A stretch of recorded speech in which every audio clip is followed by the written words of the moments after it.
What's going on, comic fam? It's your boy, the Bearded Comic Bro, and I am back for another creator interview. And I have Kevin Roditeli here. Thank you so much for hopping on and talking comics with me. Thanks to you, dude. And your beer is fucking awesome. Dude, I would love to be able to do that. Listen, it's taken time. It's taken practice. Quarantine has helped with it. So I'm sure. And personally, I'm going into a second lockdown here in Quebec. I don't know for where you live, but yeah, we're going back into quarantine. Oh, you guys are, so Quebec's going back into lockdown. So yeah, they call that the second wave, and it's pretty crazy here. So man, that's crazy. So man, before we hop in though, dude, I love the movie poster behind you right there. That's a sweet poster, bro.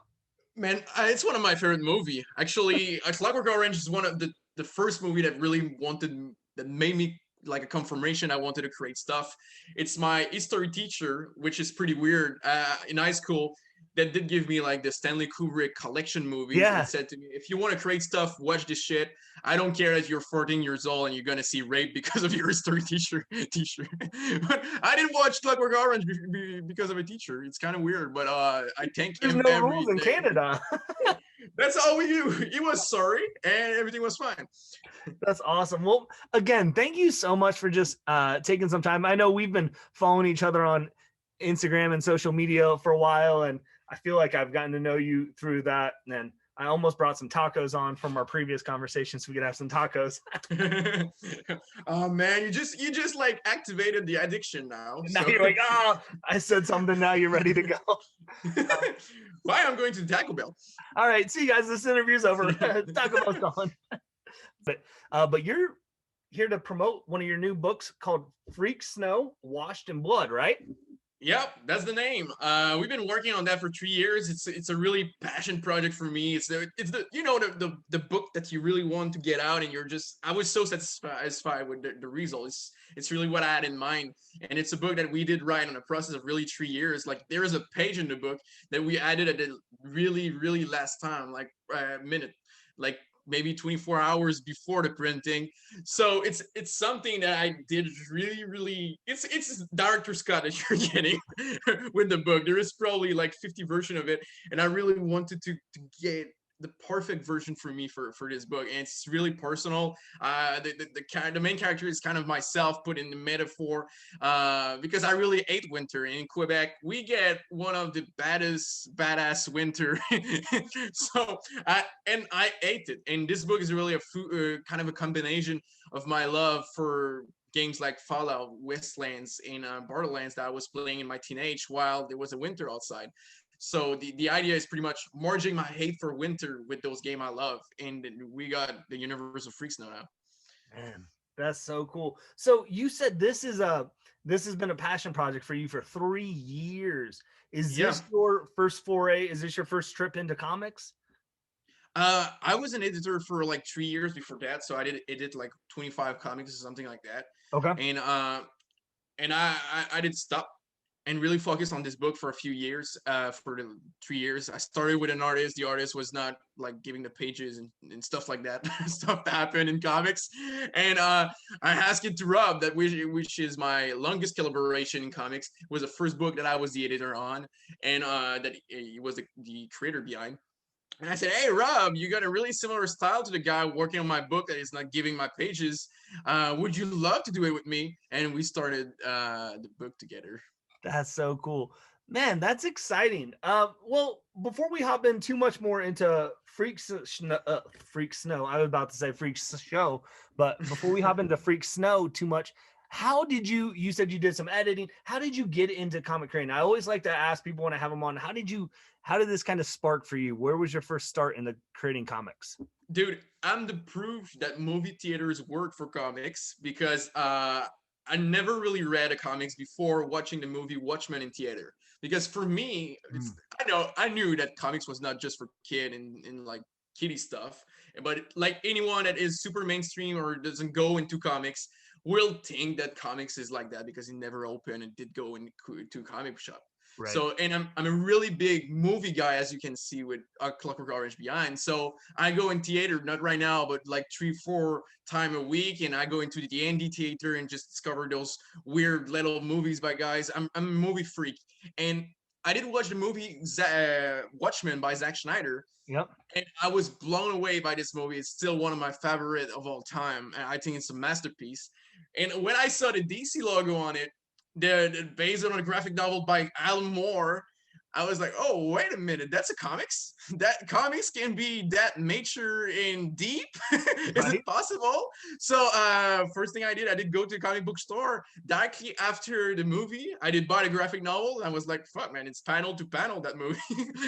And I really love, and I love it, the work of Alan Moore. And after, I just started buying more comics. And funny thing, a few months after that, at that comic book store I did go after the movie, I became partner, co-shop owner of the place. And for 4 years, I've been the retailer before making my own comics. And I was rolling editing gigs at the same time at the time. And I sold the shop 2 years ago. And so it's super cool for me that I was ordering book in the previews and now seeing mine in the previews. Yeah. Dude, that's got to be such a cool. Well, like that right there is one of those stories that we all love. And that's why I love asking people how they get into comics, because it's all different. Yeah. Some of us grew up reading them, but to hear that cinema, or right, like that movies were the ones that kind of brought you into comics, which is why we get so geeked out then as comic book nerds of like, yes, put good quality movies up on the screen, because it can attract people like you who then get into comics, and now you're freaking writing your own comic. Yeah, I was actually going to a film school and not making comics and just going into films. Not really as film school. I'm not a I'm not a school guy, but I was going to make films, and I just did go into comics for 4 years, lose myself in cool, really cool medium. And it's funny because at the moment we are doing this interview this week, I direct my first music video. So it's kind of, I'm launching the both thing at the same time. So it's a super cool moment for me. I just feel like everything is kind of starting, and I can't wait to share my creativity with the world. That's awesome. So you're writing comics, you're in the Yep. midst of this, you're working on a music video. So like you're still getting to dabble into your film aspect that you love, that brought you into stuff. That's, man, that's awesome to hear. Yeah, it's super cool, and I think that since I'm not a comic guy and I don't consider myself a comic book guy, because when I talk with big comic book guys, I cannot talk about issue 431, of the Amazing Spider-Man. I don't have this culture. I would love one day to succeed, to have all this knowledge, but my brain's tilting and will, I think, always think more into a movie aspect. Right. So when I work on my script and stuff like that, I really work it like a storyboard of a movie, but it's pretty much the same thing. So Well, that's what's so cool about collecting, I think, because like you said, you might not be able, like, oh, I can name this issue and this is this and this is this, but collecting comics for all of us comes in different ways. And so that's oh kind of yeah, cool to man. hear your passion, and that like Watchmen is kind of your gateway into comics, and Alan Moore, who is not a bad person to kind of hook you into comics. Oh, of course not. It's one of the great, and I'm really into the stuff like that Gardinas did. I love Justin Jordan that is working right now at Image Comics, Mhm. and like there is so many cool names right now in the He's comics. I he's think, working on, is he writing Dead Body Road? Is that him? oh yeah, it's him. Yep. Okay. Yeah, He's I've been really really digging that Rick comic. Remender, Jeff Lemire. Yep. I think that we are really at the golden age, like of the indie comics at the right now. There is so many great creators, and because of all the movie attention, I think that there is a lot of guys that are into comics and bringing their a game because they just feel that there is a next step that could happen with their comics, and not just like an indie comics gonna die on the shelf after the release. Yeah. So let's talk then your comic that you wrote. We talked Freak Snow, Washed in Blood. You kind of Yep. led into it a little bit, that it kind of merged out of your hatred for winter and living in Canada.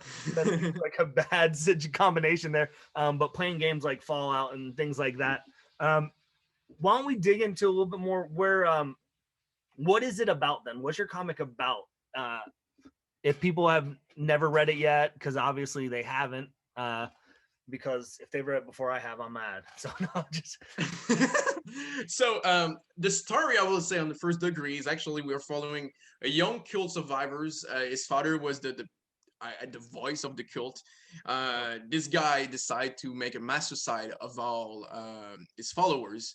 And there is only the kid that won't kill himself because he started hearing the voice of the god saying to him, "Hey, you are a prophet in this world, dude. So don't kill yourself." And he saved the kid. And those two weird character that is the voice of the god and the young kid goes on a journey to find out uh, what is his prophecy of this little kid into this weird trash world. And it's kind of a metaphor on everything going on right now in the world. And of course, I talk of a lot of stuff in this thing.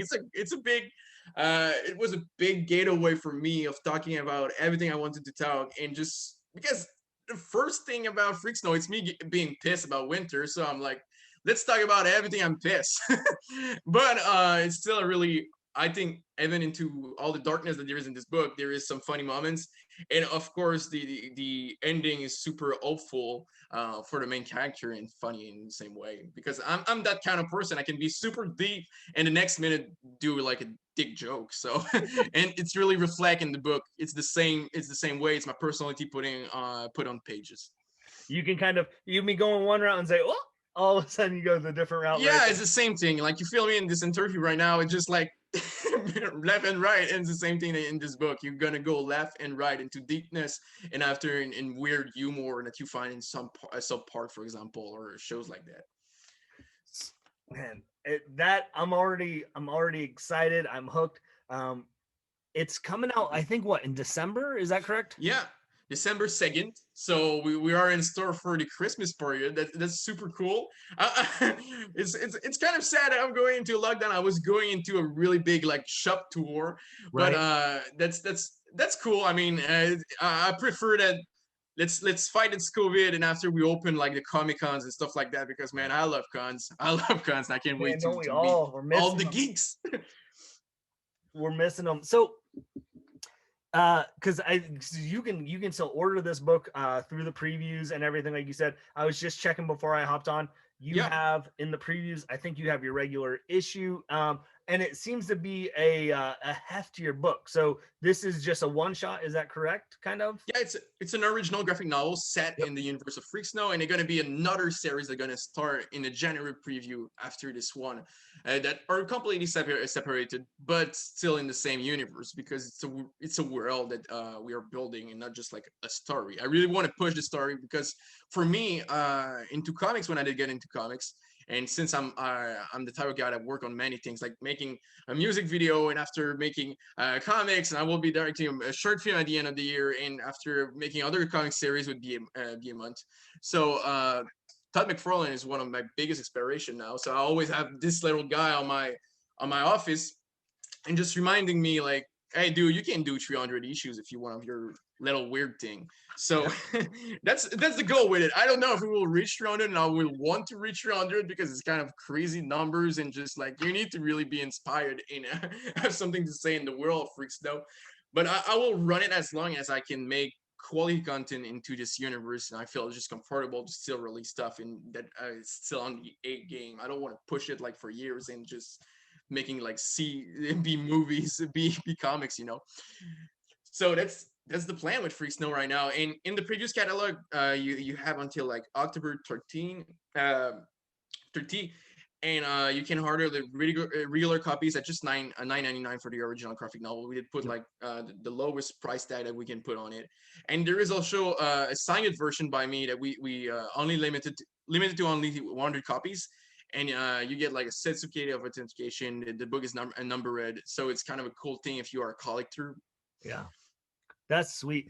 Then that's got to be so cool for you, as like you said, you were working in a comic shop and you're ordering books on the preview, and now your book that you've created is in the Dude, it's preview. dope. How cool, how dope was that for you when you first saw that? It was amazing. I was on the Tuesday of the when the shop received the stuff at the comic book store, and I was just looking like at the comics on the shelf and doing like I don't know that like I know that the comic the box right there has the previews in it, but the shop owner cannot show it because it's kind of before the Wednesday. Right. And I was like, hey, I got a book in this thing. And I look, I was just there for that. So I did take a look to the previews. It was super cool. And what even cooler, it's when I did open the preview, there was a spotlight on the book. So I was like, oh shit, that was not planned. So it's really good to have on this first graphic novel that I wrote, like Diamond approving and say, yeah, that's super cool. You need to buy it. Yeah, that's like it's kind of one of those things. Like, yeah, you knew it was going to be in the preview, but then you're like, Yeah, whoa, it's a freaking it's a really spotlight. cool Like, bonus, you know. man, that's got to be so cool. So let me ask you this then, as we're talking. Actually, a couple months ago, got to talk with Ryan and Nathan from the Yeah. founders of Behemoth, who is putting out this book, right? So, Yep. how did you get connected with that company? So I did send a submission to them, classic story, because I really love the lineup they had. Because since they are big video game fans, so my book did really connect with their lineup. You know, they just released Outline Miami, and they have like other video game EPs coming later next year. So they are guys that I felt was a good fit with the book. And funny, they did reply to the submission I did saying like, within 2 minutes and say, dude, we won the book. So, and we were on a call directly after, and you know, that type of conversation that after 5 seconds, you're like, oh, those guys are going to be my partners for years. Right. So we are working on, I cannot, it's not announced yet, but we are working like on something together, going to be part of the publishing company that's more than just Freak Snow. Nice. So we are going into a really long-term collaboration because the relationship with them has just been so dope. They are my friend right now, and we're working every day together to just share comics to the world. Well, that's what you want, right? Like, I mean, I got, Yeah, like I said, when I had the chance to sit down and interview them, you get that vibe right off the bat, one way or the other. Like, you either know you're going to connect with people or not. And so, if you find people who are in the same field that you're in that are putting out content that you like you said, like a lot of their comics are being based off of, kind of licensed properties with video games or things with and the like, films kind as of more well. of a So horror standpoint too. I think like that feel. You're like, okay, this is home for me. yeah, because what a publisher publish, normally a good publisher are going to publish what they're passionate about, Right. because you cannot market something that you don't feel the passion through the publishing company. So I knew those guys loved the same thing than me, so it was just a no-brainer to go with them. And so for the collaboration is just crazy good. I have nothing bad to say about those. They are my brothers, so it's super. I love working with them, and I feel that we're going for a couple of years right now, Yes. maybe all my career of comic books. So that's super cool. So, Freak Snow, where did the mindset for you come to start with a graphic novel first rather than kind of going solo issues? Was there a thought process behind it? So at first we were going to release that series into like a three mini issue series, but the process of this comic book for me was super weird because my since I was a movie guy and I did edit other comic books before, but it was Crip and other people, and because I'm I started the comic when I was young and pretentious as well. So, I love a filmmaker named Nicholas Winding Refn, and I saw a documentary shoot by his wife that was showing his process when he do a movie. And all he write his movies, he doesn't make script. He work on post-it on his wall, and every post-it is kind of a minute of the film. So I decided to make a comic the same way. Every post-it was going to be a page of the comic. So it just became a really big puzzle because the filmmaker can make a really big puzzle with the movie, because the real story of a film always start on the editing tables. You can shoot whatever you want. Maybe there is 15 minutes or an hour of the movie going to be cut, and you just lose a complete timeline that was supposed to be in the original script. And so it's work for a movie to go into post it like that and just movie post it. But for a comic book, you got an artist that's gonna do pages, and you're gonna pay every pages, and you don't want to scrap, because I don't have the budget of a studio, a movie Right. studio.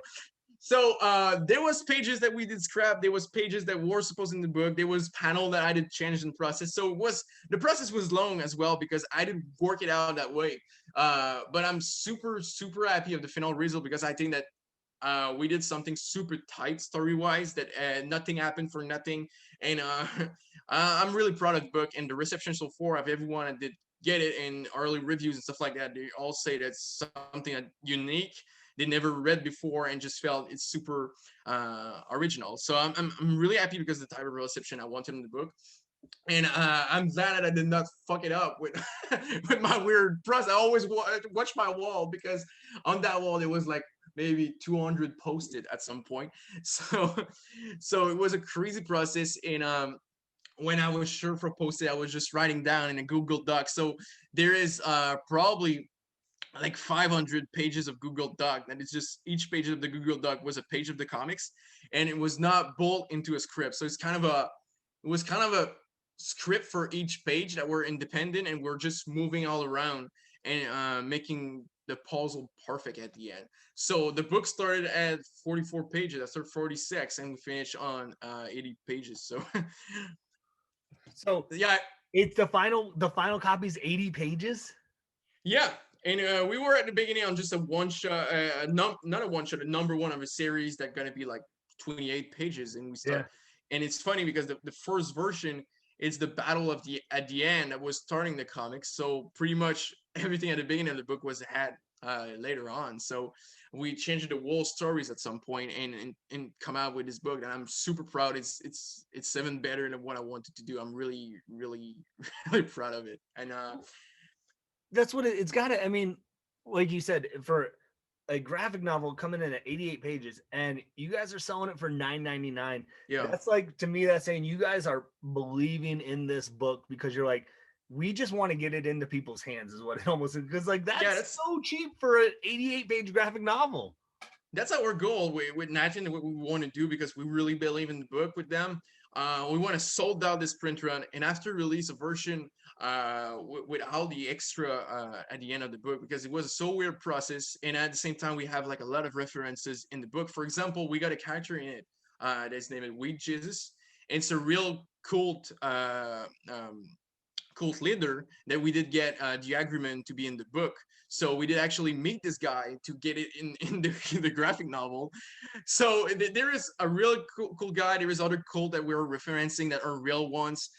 So there is a big process behind the book that we think that could be really interesting to release, like with some making of at the end. So that's kind of the second version that we want to do after like the kind of a uh, book of the year type of version. I don't know in comics what could be the term, but you know, in video games they make like the game Game of of the the year. year versions of it. Yeah, yeah, yeah. Yeah, something like that. I would love to do that, but we need to sold out this one before going to this.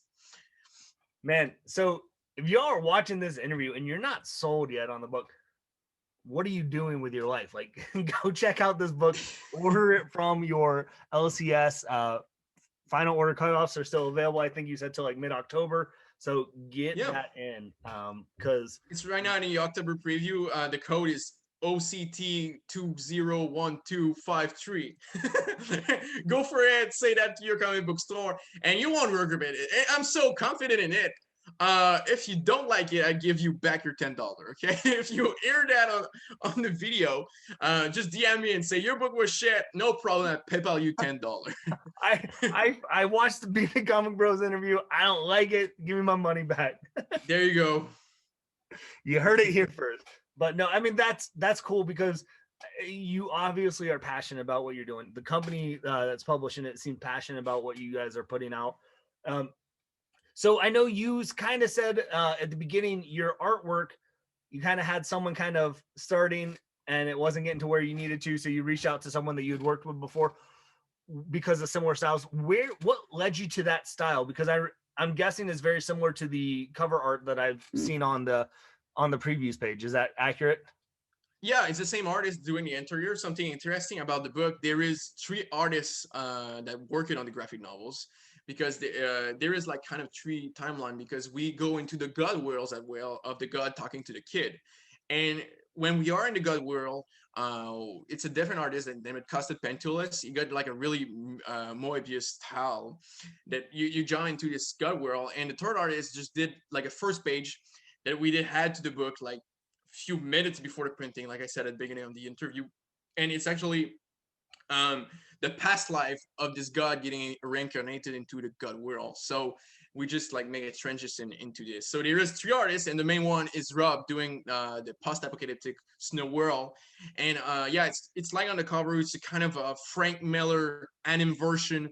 Like if Frank Miller was Japanese, it's pretty much what Rob is doing in the book. So the art style is crazy. It's something unique that you Yeah. probably never seen with another artist. And it's kind of this vibe of Frank Miller if he was Japanese. So that's that's super cool looking into art that he did. And Costas is the same thing. He did a really, really gorgeous job on the book. That's so cool. And so this is starting in a graphic novel that you said. You've said Yeah. that then you guys are making plans to move forward and expand. Is this if you can go into a little bit when you expand the storyline, is this going to be more graphic novels? Or are you going to go more single issue on this world to be the ongoing, like you said, with like your inspiration of McFarlane with the 300 So issue?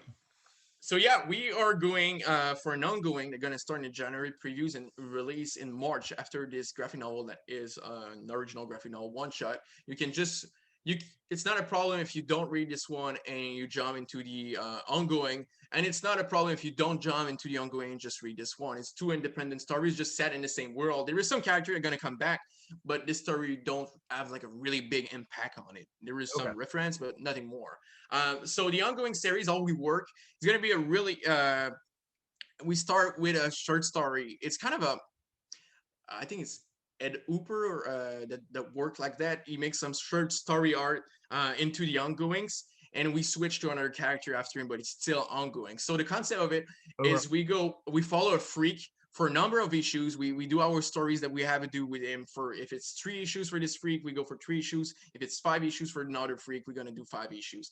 But so the timeline always continues. So all the mini series into the ongoing gonna be on the same timeline, and you just but the switching between freaks is, for example, a freak kill the current freak, we're gonna switch to the killer. Or, for example, he give his business card to another guy.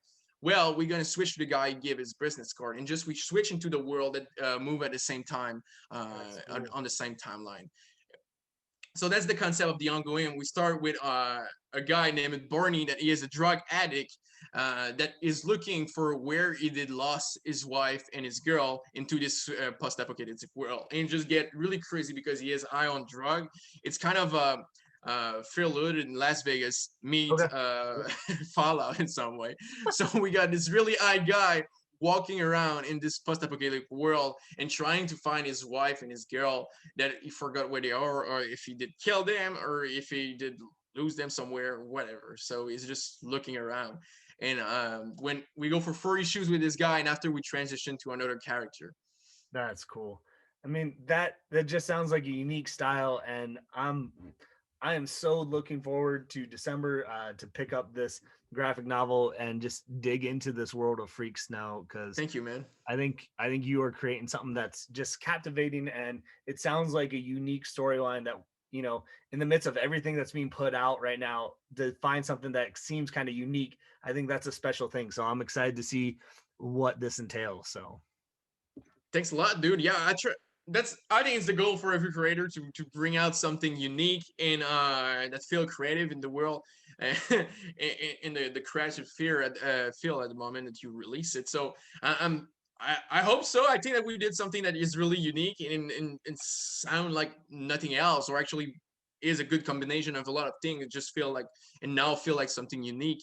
And I think that we did succeed to do that. And when you're gonna read Freak Snow, you know that you're reading a Freak Snow book and doesn't feel like 50 other books. And that's what we wanted. And I think we created with the art style in the story, the way that the story is tell, something super unique.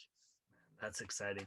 So again, I appreciate you so much for just taking some time to talk comics with me. I know we've talked a lot about Freak Snow as we're wrapping up here. Is there anything else that you've got going on that you want to talk about, or just Freak Snow?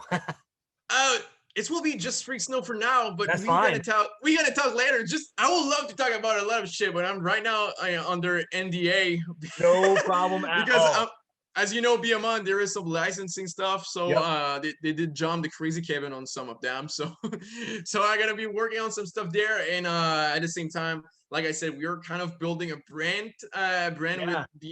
VMon that we're gonna announce like by the end of the year. So Great. I'm gonna have a lot of announcement after this pre-order. So just right Good. now, I'm Well, focusing on this once pre-order. that's done, we'll bring you back on. We'll talk more. There you go, man. I will have an announcement every month for the next year. So Done. I will. You'll have a segment home here for once a month if you want. So woo! where? So So I will grow my beard for you, just to be sure to fit hey, into the show. you're in quarantine here in Canada, so you got There that you time. go. I'm gonna try. I'm gonna try. So where as we wrap up, where can people find you, follow along then with what you're doing? What's the best way to kind of connect with you? So you can find me on Instagram, Twitter, Facebook, Kevin Roditeli, like written somewhere on a video title probably. And you can find Freak Snow everywhere. Freak Snow, Facebook, Instagram, Twitter as well. Awesome. Yeah. So everything we've talked about, links to this book, links to your social media, we'll have it in the description of this video, or if you're listening on the podcast on Apple Music or Spotify, it'll be in the description of that as well. So Kevin, thank you again so much for just taking some time to just talk about comics. I love it. So I Thanks to appreciate you, it. dude. Was super appreciated. Your show is so rad. I have a lot of fun. Like the dynamic and all you bring into you is so fucking f great. So I said like f great, not say fuck, but I just said fuck before. Like, Hey, oh, good writing, dude. that's a great recommendation right there. That's a high review right there. So There you go. There you go. well, Thanks for having me, dude. hopefully you guys can find some time, curl up, grab a book, and nerd out. Hell yeah.